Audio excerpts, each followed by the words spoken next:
Yes, it is Friday at 11 Eastern, and you are not seeing things. We have a special guest today, our first ever special guest on LinkedIn Loaded.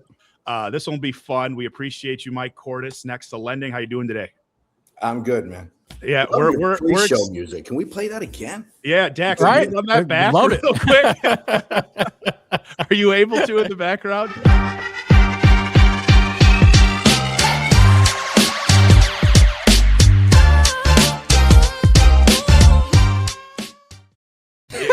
He wasn't ready, Dax, so we appreciate you. Yeah.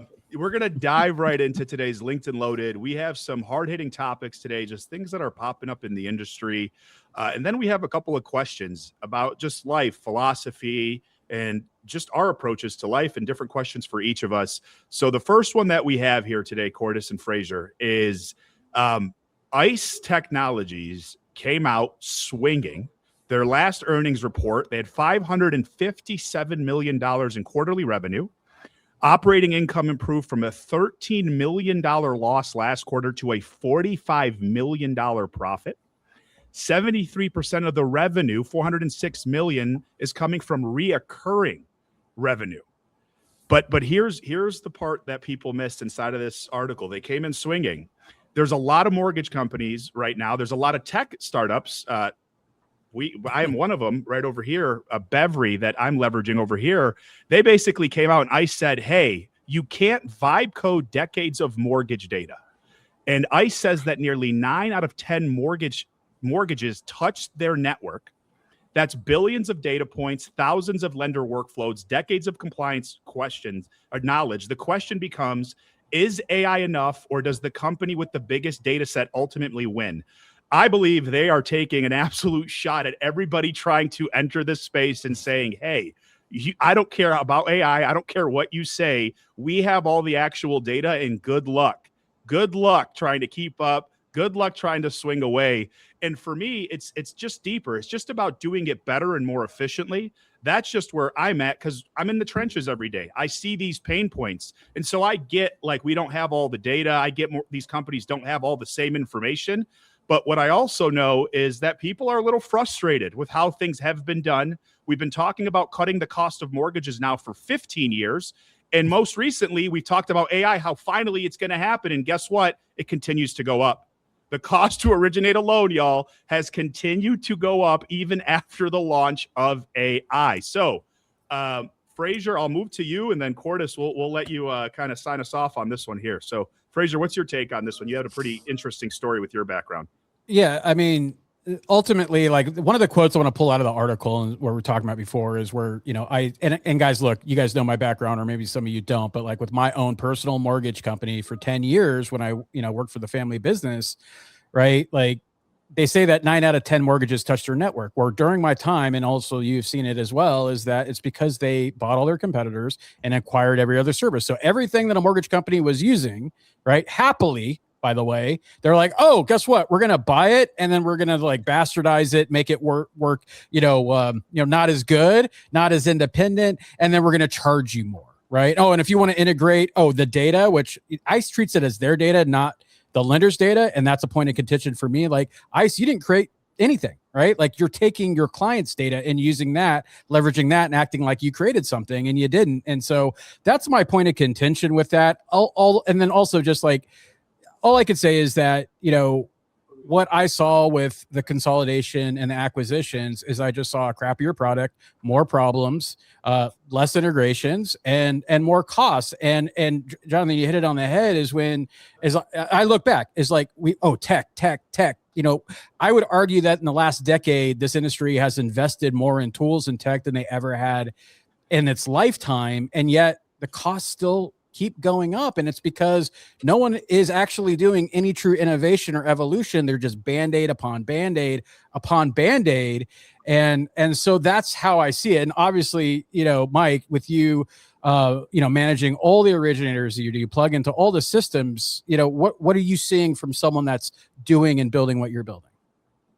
Look, I completely agree. At the end of the day, I mean, tell me you're not fleecing customers and raising the cost of mortgages without telling me the truth, right? It's great for your investors, but you're screwing the American consumer and every single loan officer in the industry that uses those products at the end of the day. And look, I've been in retail. Retail uses those products heavily. One of the things I love about being in the wholesale sector is that we're kind of getting away from those products, and the wholesale sector is growing. And so, and look, they got to come out swinging. Anybody who's coming out swinging that's the size of ice is doing it because they're threatened. Right, we see this all the time. If you're swinging like that as something that everybody can see through, by the way, because anybody who's done AI today knows that you can coach your way into this pretty quickly. They have the data, right? But they're going to sit there and live off this notion that you can't code your way into this quickly with AI, and you actually can. But I'll give them they have the data, but tell me that data isn't widely available everywhere. The data sets are widely available. Now they have some intricate details, but that's great. That's wonderful that you have data from 15 years ago when the market was not what it is today. Right? I mean, tell me you're antiquated without telling me you're antiquated. So, but look, I love when people think that way. When the guy on top thinks that way, and they think that you can't do what I can do, that's when you start to lose your reign at the end of the day. And that's the beginning of the end for organizations who think that way. And is it going to take time to get into what they have? Yeah, they monopolize the entire retail sector with fear, because if you don't use that, then they'll cut you off from that. And all the retail people were embedded in it so deeply that they can't live without that one thing. Otherwise, they jack the costs up of that other thing and they make it painful for you. So they're using bullying tactics and how they use all their different products. And then, like you said, like the buying of everything. The only reason they're doing that is because they don't want competition. They're using their massive profits in order to stifle competition by buying them all off. Is all they're doing. The moment a good product comes out, they buy them off, right? All it's going to take is somebody not greedy and selfish who actually wants to change the world to come up with a product that actually works better and that doesn't take the buyout, and then they'll get beaten at the end of the day, or they'll lose some of their market share. They're going to be around for a long time. Oh yeah, not about it, right? You can't don't put a behemoth down that easy. Don't get me wrong, but I think you might be seeing the tip of their iceberg at this point, or the tip of their growth. So. And to take it even further to exactly what you talked about, one, Chris Griffith, we love you, brother. Ready to hear some fire? We got it coming. Holden, we love you. You are a legend. Thank you for always supporting. Here we go. Joy, you are a bundle of joy, as we always talk about. And our good friend Todd Bitter, who's talking about blackberries. They did think that way. I remember having the BlackBerry Messenger and thinking, oh my gosh, this will change the game. And then I got an iPhone and said, this is way better. But to take this point all the way through here, one of the biggest things is brokers. Why is this important to you, mortgage brokers? Well, for several reasons. Number one, you have to understand that as a broker, right away, we have an eighth higher when it comes to our rates and pricing because we're brokers. They have deemed that because mortgage brokers are mortgage brokers, it is more risky with no proof, nothing at all, that we are going to be charged an eighth higher. So right off the bat, we're more expensive. That is passed to your consumer. Our credit report fees are going up. All these costs are going up, and a majority of these costs can be controlled. We've been told for years now that the cost will come down. The cost will come down. The cost will come down. Here's the truth, and some of you aren't going to like this, but there's conferences happening, secondary conferences. At these conferences, you know what they're talking about? They're talking about how they want to regain retail market share away from brokers. These are real videos I have seen. I'm not just making this up. I've been in those rooms. Oh, perfect. Can you talk about that a little bit, please? So look, I obviously had a little heated discussions with AIME in the past. Right. And at one point we went our separate ways. So happy to be back with the broker community though, strong. So, but look, I kind of went over to the dark side there a little bit. I want to say that, right. And I became a member of the MBA and I started going to these meetings. They did not like me around at all. It was a very weird world for me for a year or two, to not be invited to this group, but then going to one group, and then they don't really want me there, but they want to know what we're doing, because the brokers are in fact gaining market share, whether they like it or not. But that's exactly what they're talking about. And we're not talking about loan officers at these events or broker owners of small shops. We're talking about executives, right? The chief technology officers, the chief growth officers, the CEOs of these companies are at these events, and you can hear what they're saying in between their words very clearly. They want they can't lower loan officer compensation yet because the loan officers will leave, but they can do it everywhere else in anticipation of doing it later. So they actually think they're going to get their market share back by utilizing AI against us, because there was a time you couldn't even get AI companies to talk to brokers or wholesale. That's changing now, and that's exciting. But yeah, it was interesting, the conversations in the hallways of these things. So I had to entice all these bankers with tequila in order to get them to even listen to me. So now I'm the tequila guy at the MBA event. So. Well, actually, you taught me how to drink tequila. You did, yes, not long ago. But you know what, y'all, with what he's talking about too, like this is what we're trying to protect. Now, the reason why we're just learning this stuff is it's really expensive to get into the MBA. It's very expensive. It is a pay to play. And so, fortunately on the wholesale side, the broker side, Nexa was Cordis was willing to invest that money, and they're hearing those conversations live. So I'm glad I didn't even realize you were at those conversations. I got a couple videos. That's a really big deal. Ashley, good morning. We hope you are doing amazing. We appreciate you very, very much. Keep kicking ass, taking names. Love the VA post. You are helping our community tremendously. We appreciate you. So I'm going to pivot into the next one. And Cordis, this one's probably all yours, Fraser, but we have a couple of things here. So Loan Depot, the internet was set ablaze yesterday. Oh, hold on. Actually, I've guys, never heard of them. Sorry. Yeah, there we go. So Loan Depot yesterday, Fraser, you had a fun post. Actually, Fraser, let you start, and then Cordis, you bring us home on this. So for me, I just have one talking point on there. So for those that don't know, Cordis will go in and explain. But Loan Depot's out and about and just suing brokers left and right at this point. But they also want to get into the wholesale space, but they're suing some of the largest wholesale brokers in the country. And so it's this weird mix. Their stock price is plummeting. There's a lot going on behind the scenes. And where there's smoke, there's usually a fire. But Fraser, I'll start with you, just your take on there. And then Cordis, we'd love to know more, understand the situation, and just see your approach and take on it.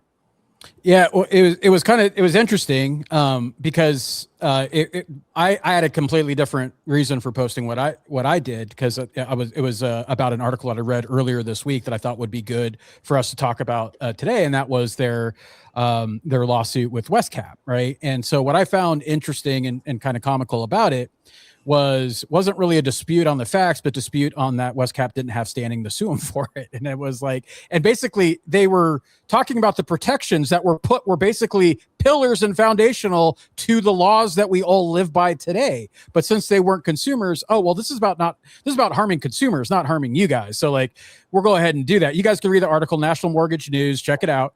And so I was reading that, and then at the same thing, as you just alluded to, I was like, Westcap is not a small player either. So I always go back and look, I have a long history with Loan Depot, going back to, with my mortgage company. And, one of the things is I remember when they exited wholesale. And I also remember when, they started, what they would do is they would court brokers, we're your big partner. And then they would go and their retail branches would go and recruit those, not the broker, but the broker loan officers. And they said, we don't do that until people started showing the receipts of the emails saying, you don't want to be a broker. You don't want to do this. You don't want to do that. Right. And then they had their mellow home. I don't know if that's still a thing, not, or what, but then the brokers were using that and then they were like, we're exiting wholesale. By the way, thank you for all that data. And we're just going to funnel all of that into our retail and mellow home. And then there's all that data. And so when they came back and announced they're going to come back to wholesale, I thought it was kind of comical based off of how they left and what they said when they left. Oh, there's nothing there, whatever. We're all going to focus on that until they continue to, what the bed. And then, right, like now Anthony comes back. People are like, oh, it's like Steve Jobs returning. I'm like, well, maybe in an alternate universe, but not this one. And then, all of this stuff comes out. And so I just thought it was interesting to that point. And then, Mike, you posted what you did yesterday. So like, that's kind of where we were coming from. I said, hey, let's just talk about, what's going on, the interesting dynamics of doing this. And why does this not make sense? I don't understand what they're thinking over there. I mean, let's just talk about the West Cap one alone. Yeah. You're saying that illegal LO compensation is only allowed to be suable by a consumer, not by the lender. Yet, by doing illegal compensation, you're actually hurting those of us doing it right. And you're saying that I'm not damaged by that. Yeah. My God, Danny, reach out to me, bro. I'll be your expert witness for you, brother. I'm in. I mean, that's ridiculous. I think we should all just class action suit these morons. Yeah. Right. For this, because I'm like, who's to say that you're not hurting us when we're doing it right and you're doing an unfair practice? That's ridiculous. I hope the judges, and look, I don't have a whole lot of faith in judges in California, but I hope the judges can actually see through the light of day on that one and realize how ridiculous that is. Right. So, but nonetheless, look, the reason I made my post was, I think, similar to what reason why you're doing it, except that I'm deeply involved in the middle of it. Yeah. Look, I'm going to be real here. They sued me over the stupidest. I'm like, what are you doing? I never had a beef with them. I never had a beef with Loan Depot. I could care less about them. They have a completely different business model than I have. I don't do business their way, right? Westcap has a business model like them. So Westcap loan officers and us, we don't really, it's not, depending on how you're doing business, we don't necessarily do the same business model anyway. So, yep. But it's like with Loan Depot, I had no issues with them. I never had beef with them. I didn't sit there and have any issues.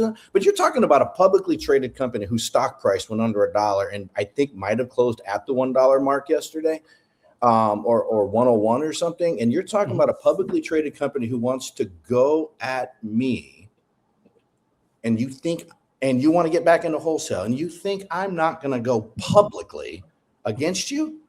You lost your mind.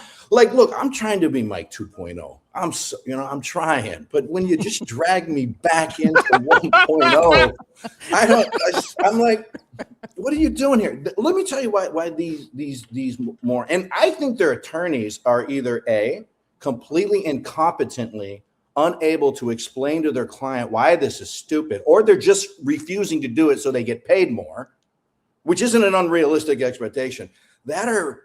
Anthony's really actually just delusional. I don't know which one it is, but it's one of those things. Listen, this is funny.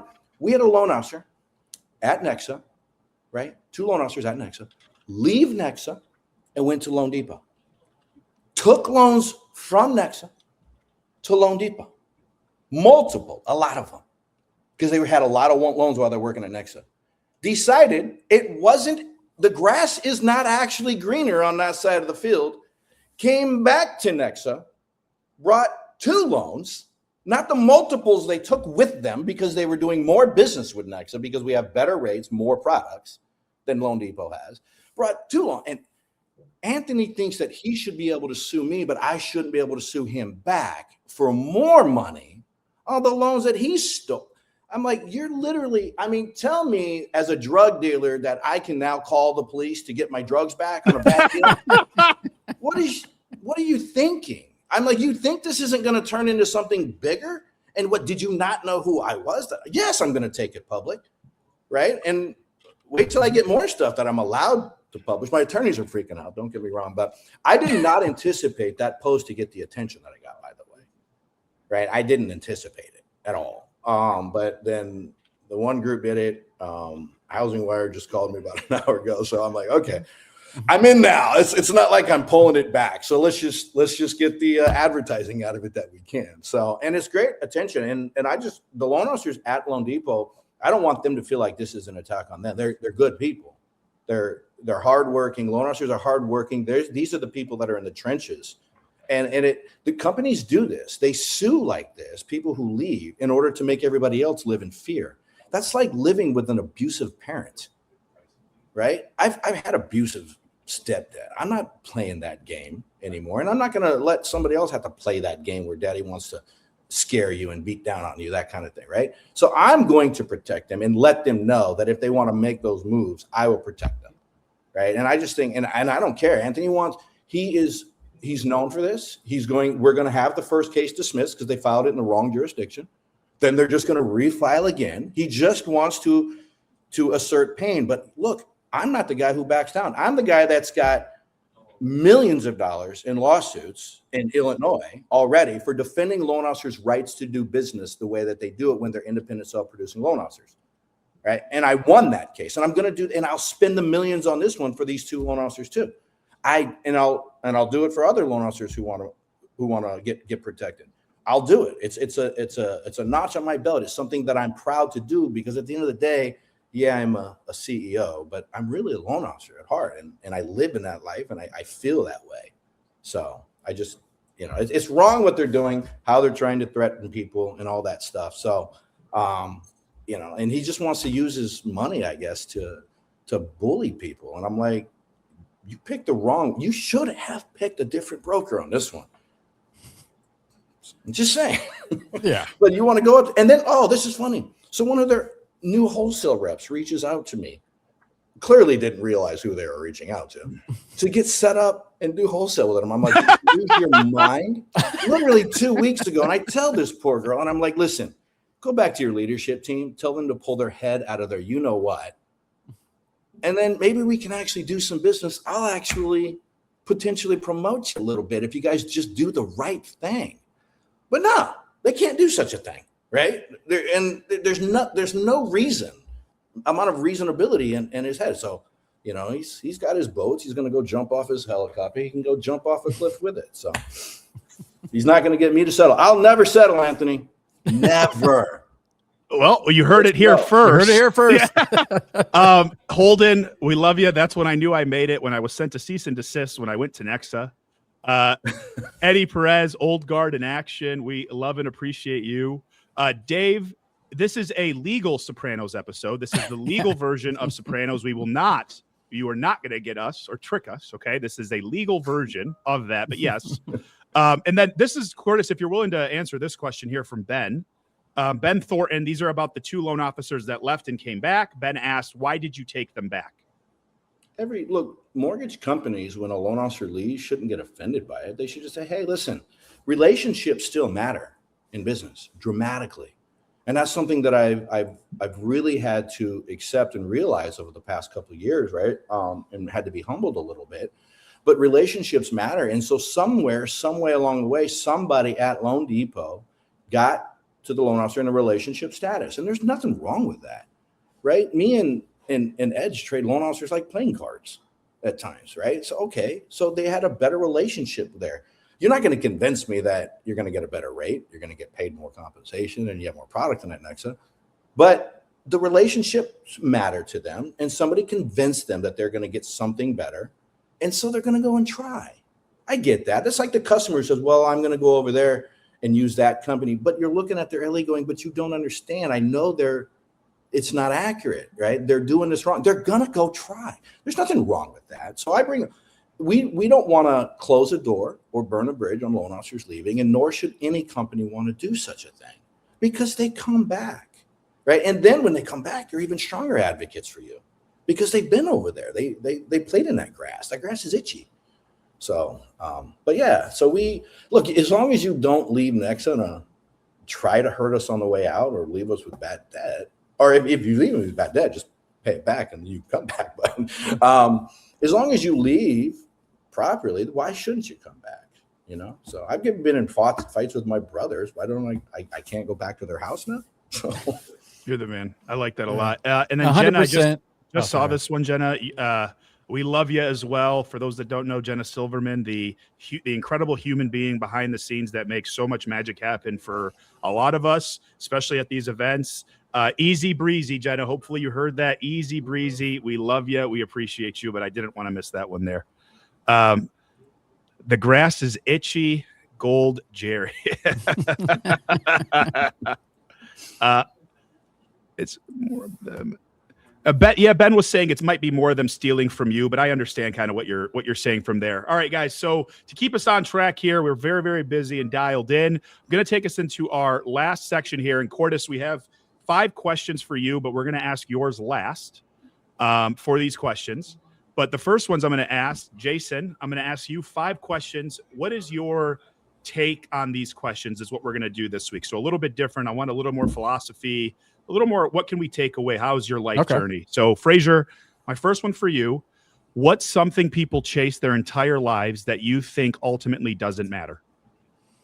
I think, and well, see, it's going to sound bad. When I say influence, I think it's, as a leader, influence is hand in hand, right? So you want influence, but what I think is people chase the wrong part of influence. They chase the influence of like, oh, someone knows me, they recognize me, they think about me, they talk about me, that type of influence, as opposed to chasing impact, right? Or purpose. And I think when you don't have true meaning and you don't have true purpose behind what you're doing, then you're going to chase the likes, the vanity metrics that ultimately aren't going to isn't what people are going to remember you by.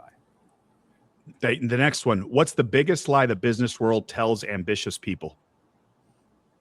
That you don't have to sacrifice to get success, right? And people want to be, like handhold, hug, and kumbaya stuff at the end of the day. And look, the sacrifice doesn't mean you have to like give up your family for a year, right? But you may have to go into a closed room for 30 days to build something. You know what I mean? There's always different levels of sacrifice, and I think people are trying to do the greeting card version of personal development these days.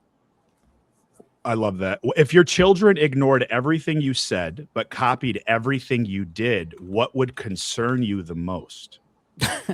I'll be real. I'll try to, I was going to be funny, but I'll be real. It's like, and a lot of people don't know, my group does, cause I talk about it all the time. I have a severe temper that I had to go to like court ordered anger management for back in the day. That's a different story. And so what would concern me the most is when I do lose my cool is I don't want, and I inherited it from my grandmother, by the way, Midwest German grandmother. Like it's a it's a bad temper. And so that would concern me if they inherited my temper. What's one?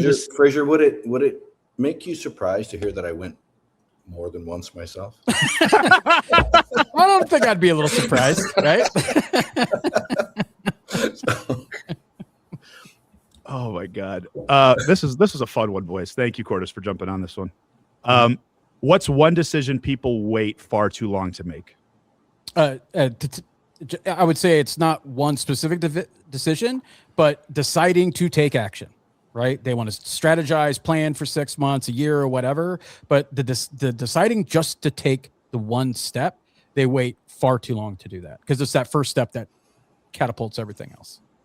What's something society celebrates today that you think future generations will look back on and question?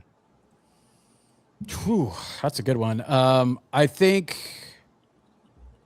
I think one thing that we celebrate today is being a celebrity for being famous for being famous, right? There's a lot of people that are just famous because they're on TV or YouTube or they have a good following, but they don't really offer any value. They're just entertainment, right? And then what happens though, and that's fine, right? And I'm not digging that, make your money, do whatever. If people want to see it and pay for it, cool, right? That's what the free market is made up of. However, it's when they start getting into politics or saying this is why you should do this or this is why you should do that, or they actually act like they actually have any true value over living the life that a tradesman, getting up at 4 a.m., getting home at 9, someone that's working on power line, those type of people, like they should listen to that. That's what I think we're going to look back at this influencer time and realize is like, why are they at, why are they at events? Why are we listening to these people that really don't know what real life is about? Thank you. All right, Fraser, I'll do mine next, and then Cordis, we'll finish up with you. All right. So what's a belief you hold so strongly that if you were wrong, it would change your entire life? My faith. Yeah. My faith, just Christianity, just my entire belief system. Okay. That would be a one. What's something you've sacrificed for success? Oh, that's cool. Folds right into this. What's something you sacrificed for success that you still question whether it was worth it? My mental health. Yeah. My just sleeping 2 hours a night, not caring what happens to me physically, and then showing up like nothing happened and putting a smile on and not caring. Like just that is always something I still happens now when I get manic and into my methods, and it's like I'll just sleep 2 hours for like 2-3 weeks at a time. But that's I still get concerned about that, and I'm not sure if that'll be worth it long term. Yep. All right, this is a good one. If you lost everything tomorrow except your rep, how long would it take you to rebuild it? However long it takes. I would wake up every day with such a burning fire. It would be difficult for me to slow down. I would like to tell you I could do it faster, sooner than later. I do think I can, because I've learned so much now, and I just have so many different connections now and understand money a lot more. I'd have been a lot more nervous 10 years ago, and I don't know what I would said. I don't know where I would restart, but now I understand how to make money. I still don't necessarily know exactly how it works. I'm still learning that process, but I know how to make it. I know how to bring it in. So that's where I have a ton of confidence around that now. What's one uncomfortable conversation that changed your life forever?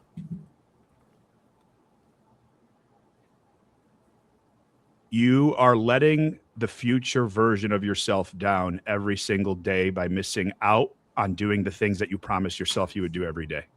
Yeah. And this is a big 100%. No, that one crushes me. Yeah, this one's a big one, because I see this as a mistake all the time. Is what's the difference between confidence and ego? I believe that confidence is your ability to raise others around you to get to your level and surpass you, and ego is that you never want them to get past you. That's an Eddie Perez question there. Oh, he probably loves that one. But I could tell. That's my take on confidence and ego for me. That's kind of where I'm trying to separate. It's like, am I helping this person elevate, or do I not want them to surpass or get close? If I have those words come out of my mouth, I know it's my ego. Oh, I can't have this person pass me. That's not good. Yep. Cordis, are you ready? Yeah, I'm ready, man. I don't know if I can beat some of those though. No, you're good. Here Those we are go. Good answers, man. What's something you believe today that you would have argued against 5 years ago?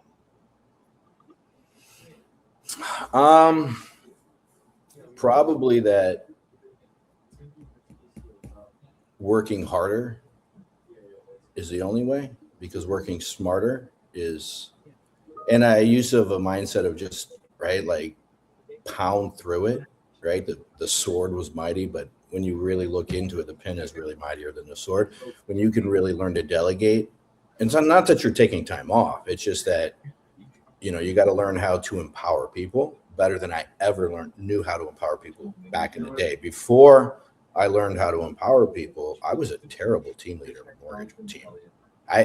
My teams imploded all the time, right? Because I didn't know how to empower them properly. When I learned how to empower people and let them do it, is when and I would have told you 5 years ago, I don't think I knew how to do that very well. What's the hardest truth you've had to admit about yourself? So that's a tough question. The hardest truth I had to admit about myself is that it's, you've said this a few times. It's kind of like imposter syndrome. And I have to feel like I actually belong in a room, but I sit and do things in a way that people think I have the most confidence in the world. But I have to admit that I actually have some of the lowest confidence you'll ever come around. Right. And I've had to be humbled in the last couple of years dramatically with it, to not try and personify myself bigger than what I really am, and just, I don't know, be me a little bit more instead of trying to impress everybody. But I was, hopefully that answers it. But. Yeah, thank you, Gordon. What habit separates people? Well, I guess what habit separates for people like you who make millions of dollars from people who never will? Are you asking me if I make millions of dollars? Oh, I'm assuming, Cordis. I'm assuming. I'll just put it that way. I've done this long enough. The one trait that I notice, especially in more recent years, that I am good at, people think I am so busy. They don't reach out to me, and they apologize to me all the time and say, hey, I know you're busy. I'm sorry. Can you help me with this thing? I'm not as busy as people think. And I've learned that I just take care of things faster than other people. People let things dwell a little bit.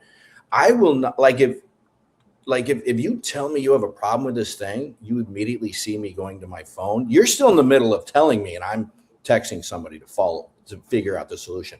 I take care of things right now. Nothing dwells till tomorrow, because if I did, I couldn't sleep. My health would deteriorate. I don't dwell on things. I brushed them off, but I take care of things now, right now.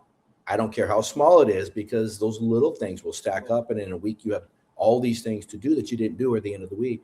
That there's nothing I don't generally finish by the end of that day that I get to tomorrow. I'm a massive texter. It's the way that I choose to do it. But like, you got to be careful telling me a problem mid-sentence and you see me immediately go right down to my phone, because what I'm doing is texting somebody saying, get this fixed right now, and delegating that out and empowering somebody to make sure it's fixed right. But taking care of things now, so many people put things off and don't take, oh, let me get back to you in a couple of days, or this or that, right? Those things. But I'm super hyper right now, everything. So That was awesome. Thank you. The next one, what's one piece of advice that sounds good, but you think is complete bullshit? Work-life balance. Yeah. I thought it'd be that one. So I thought it'd be that one. What a bullshit statement, right? Work-life balance, right? I got to have work-life balance. You know what? I have balance. I have phenomenal work-life balance. You should see the balance in my checkbook. It's great. And it gives me all the balance I need. I'm like, work-life balance. Look, things are important, and you have to take care of the things that are important right now. Don't get me wrong. I always say that there's about 5 things in anybody's life who's important to them, but it depends on how good you want to be at one of them. You can't be the best at any one thing unless you forget about the rest of them. And that says a lot, because I want to be the best mortgage broker of all time, right? But that means I have to give up the things that are important to me: family, friends, faith, health. But if those things start to fail, you can no longer be the best at what you do anymore, and you have to go back and take care of those things. If your health starts failing, all bets are off. If your family starts failing because you're spending too much time after that one goal, all bets are off. You've got to go take care of the family first, because that's important to you, right? But now you can go after and let those things suffer a little bit, as long as you have structure on those things, right? And those are really important topics to people. But sometimes you can just be great at 2 things. You don't have to be the best. You can just be great at 2 things, or you can be good at it. If you take on too many, you can only do so much. And Cordes, this is the last one here. In your 30s, if you had to go back, what is the most expensive mistakes you think someone can make in their 30s? So I think in my 30s is when I got real serious. I think my most expensive mistakes was in my 20s, having an opportunity to do something and not taking advantage of it. Because like anybody, just right before I was in the perfect storm before the financial crisis, right? Making god awful amounts of money for a mid 20-year-olds who, by the way, was homeless a few years before and locked up in juvenile detention. That this was like, I was blowing money at Vegas every single Friday night, because we take the red eye out living in Phoenix. And we'd be broke by the time we got our next check-in. And yeah, we were making good money in the mortgage sector, right? During the subprime fiasco, but then it all went away. And then I got real serious and I got humbled. And it took me that moment to really say, hey, God, if you just give me one more refinance, I promise I'll save some. And it gave me one. So I saved some that time, and I've never went into debt again. And I've lived in a liquid environment. But you know what? I'll go with that. I'll go with living liquid, right? There you People are trying to keep up with everybody. And after the financial crisis, I was humbled so badly that I stopped. No longer was I going to try to keep up with everybody by buying that new furniture on an extensive credit line at the furniture company. Or I lived in a car that I had for a long time. We had a 4-seat car with 5-member family. Don't ask me, right? It's just, and I wasn't going to buy a new car unless I could pay for it anymore. And so I stopped living in debt, because now, hindsight 2020, right? I was able to long time surpass and not be riddled with debt, so that I could do more things. And that's helped Nexa, of course, along the way too, with that same philosophy that we don't have debt. We don't buy it unless we have it. It's just that simple. So that's one, but not taking advantage of opportunity, and both of you guys have touched on that, was pretty significant, for me at an early age. And if I would have done it sooner, I mean, I became ultra successful in my 40s, but I could have been there in my 30s if I would have done it sooner. So. Thank you, Cordis. My friends, happy Friday. This is our episode of LinkedIn Loaded. We had our first guest today, and he definitely delivered and brought the heat. Thank y'all for the love. Thank you for the comments. Thank you for just being a part of this. Obviously, we're getting a lot of love on here, and you guys get to hear it first, right? This is just more real, raw conversations is what we try to bring to LinkedIn Loaded, and we also want to have fun. There's lawsuits and litigations and all this stuff happening in our space, and everybody wants to take it so seriously. And don't get me wrong, I get it, but that's not going away. If you do good business, you're going to get sued. Get used to it. So we appreciate y'all very much. Until next time, thank you, Cordis. Thank you, Fraser. Take care.